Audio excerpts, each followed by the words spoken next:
Jarum jam baru bergerak ke pukul 8 waktu Indonesia bagian Barat, Sabtu 29 Januari 2022. Arus lalu lintas di kawasan Stui, Kota Banda Aceh juga belum begitu ramai. Namun, seratusan pengurus DPP dan DPW Partai Nanggro Aceh se-Aceh sudah berkumpul di Hotel Rasa Mala, Banda Aceh, Provinsi Aceh. Hari itu, partai lokal besutan Irwandi Yusuf, Gubernur Aceh periode 2017-2022 yang terjerat operasi tangkap tangan Komisi Pemberantasan Korupsi melaksanakan perhelatan akbar bertajuk Bimbingan Teknis atau BIMTEK kepada anggota DPR Aceh dan DPRK se-Aceh. Itulah untuk pertama kali mereka berkumpul setelah perseteruan yang belum berujung ini. Tentu bukan tanpa sebab, DPP PNA Kubu Irwandi Yusuf mendapat angin segar setelah menerima surat keputusan Kementerian Hukum dan Hak Asasi Manusia Republik Indonesia Wilayah Aceh tanggal 27 Desember 2021 lalu. Isinya tentang pengesahan perubahan susunan pengurus Dewan Pimpinan Pusat Partai Nanggro Aceh atau PNA. Kepala Kantor Kumham Aceh Merah Budiman Rabu 8 Desember 2021 lalu menegaskan pihaknya telah melakukan penelitian dan verifikasi dokumen permohonan DPP PNA versi Kongres Luar Biasa tanggal 23 September 2019 dengan perihal permohonan pengesahan perubahan anggaran dasar dan anggaran rumah tangga serta kepengurusan PNA. Permohonan itu ditandatangani Samsul Bahri atau akrab disapa Tiong sebagai ketua dan Miswar Fuadi sebagai sekretaris jenderal.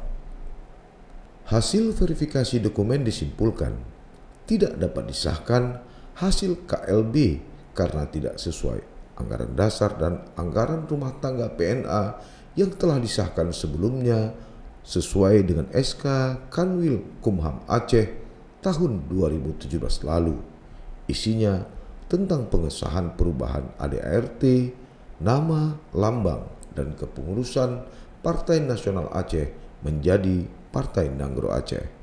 Merah mengatakan hasil verifikasi telah disampaikan kepada staf sekretariat DPP PNA pada Selasa 7 Desember 2021 lalu. Beberapa hal yang disebut tidak sesuai dengan ADART PNA adalah KLB tersebut tidak sesuai dengan pasal 57 ayat 3 tentang peserta KLB.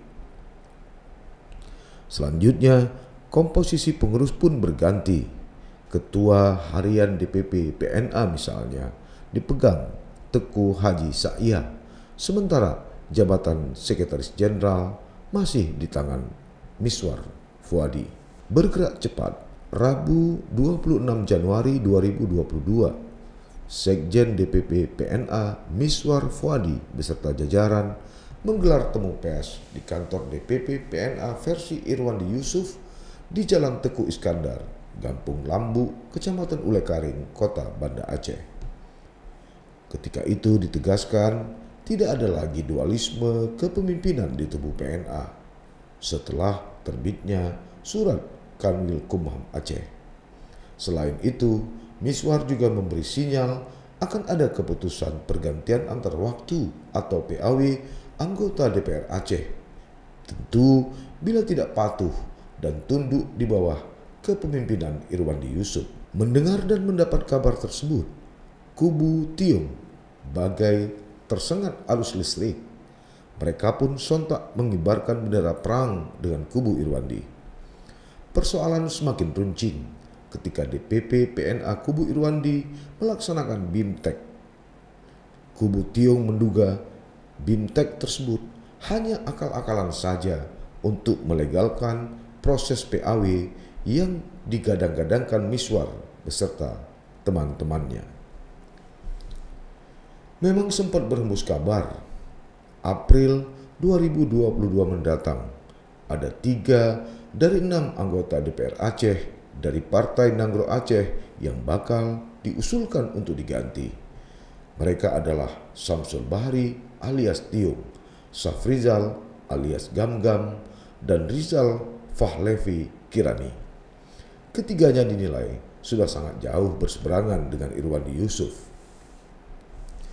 Kepada media pers di Banda Aceh, Tiung menuding kekisruhan ini ikut andil Kanwil Kumham Aceh yang telah bersekongkol dengan kubu Irwandi. Itu sebabnya dia menyatakan melawan dan akan menempuh jalur hukum. Selain itu, Tiung juga mengklaim bila terjadi sesuatu di antara mereka, maka Kanwil Kumham Aceh harus ikut bertanggung jawab.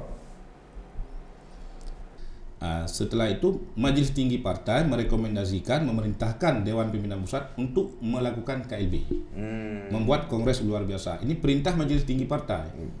Karena ADRT Partai juga mengatur, dia ada pasal yang mengatur jangka waktu pengurusan partai di semua tingkat 5 tahun.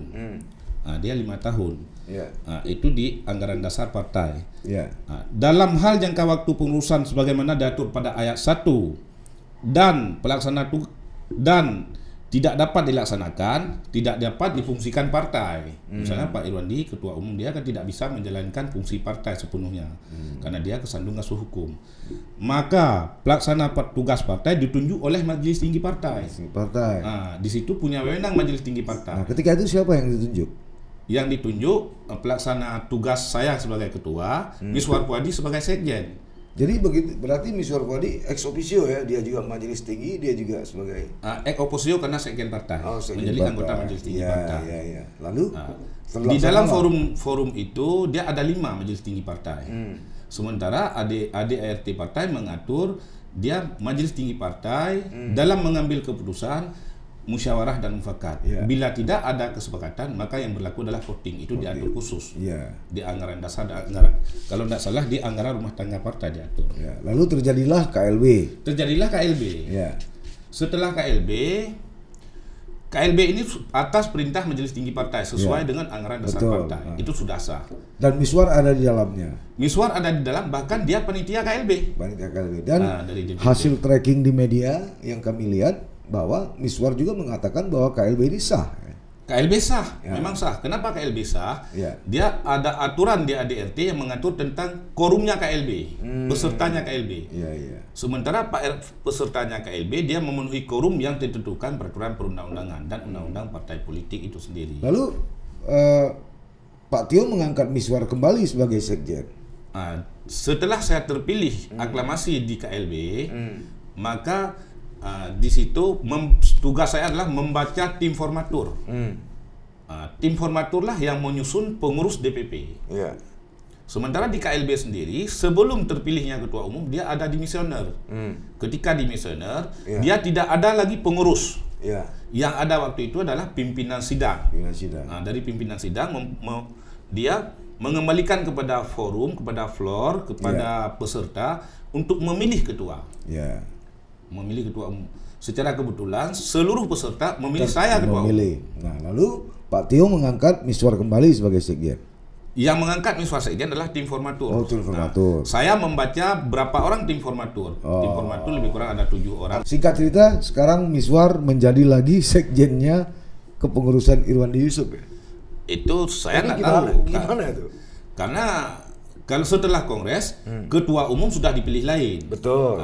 Masalah dia sekarang menjadi ketua umum, dianggap ketua umum yang sah, itu kan haknya Irwandi. Tapi kalau menurut saya, setelah KLB tidak ada lagi dualisme. Lalu bagaimana dengan posisi Miswar? Dia kan tahu ikut terlibat dalam KLB, ikut menggagas KLB. Kemudian Irwandi mengangkat dia kembali. Pada posisi Pak Tiong dia juga sekjen, pada posisi Irwandi dia juga sekjen. Nah, itulah politik 2 kaki namanya. politik 2 kaki. Gimana tuh politik 2 kaki ya? Gini atau gimana ya? Dia kira-kira kalau sekarang ya 4 kaki. 4 kaki. Ya, di sana 2, di sini 2. Kalau satu kaki kan tak bisa berdiri dia. Bisa berdiri. Mungkin politik 4 kaki. Inilah penjahat politik namanya. Tak hanya itu, Tiong juga menduga dan menuding Miswar Fuadi sebagai dalang di balik semua kekisruhan ini. Alasan Tiong, Miswar telah bermain dua kaki untuk mengobok-obok Partai Nanggro Aceh. Menurut Tiong, ide dan gagasan lahirnya Kongres Luar Biasa sebenarnya datang dari Miswar. Dan ketika KLB usai, Miswar juga meminta posisi sebagai sekjen. Ironisnya, begitu persoalan mencuat sebut Tiong, Miswar pun berbalik arah, kembali mendukung kubu Irwandi.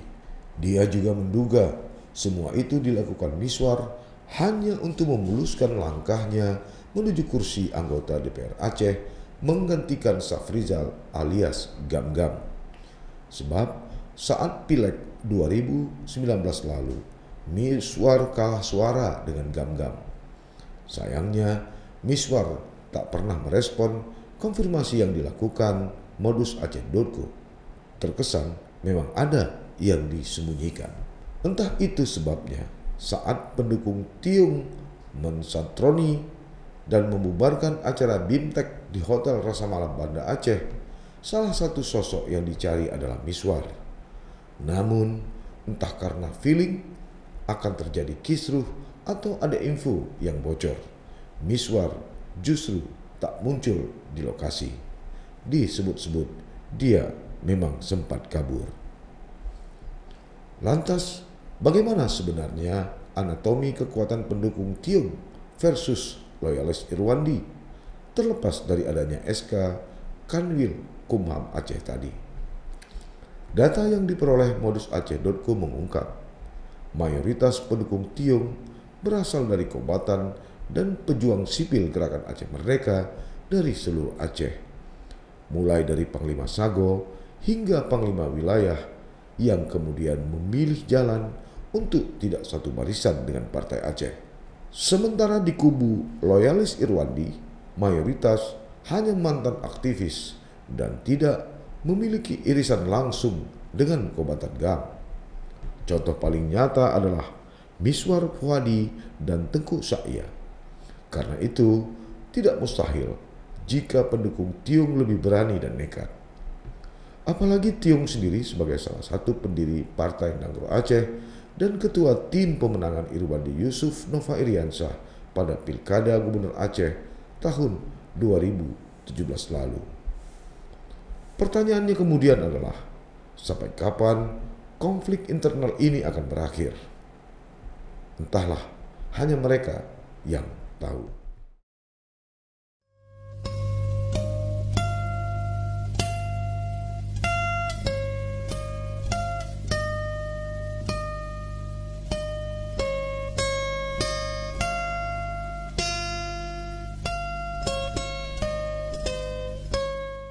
Jangan lupa like, komen, dan subscribe. Serta aktifkan lonceng notifikasi.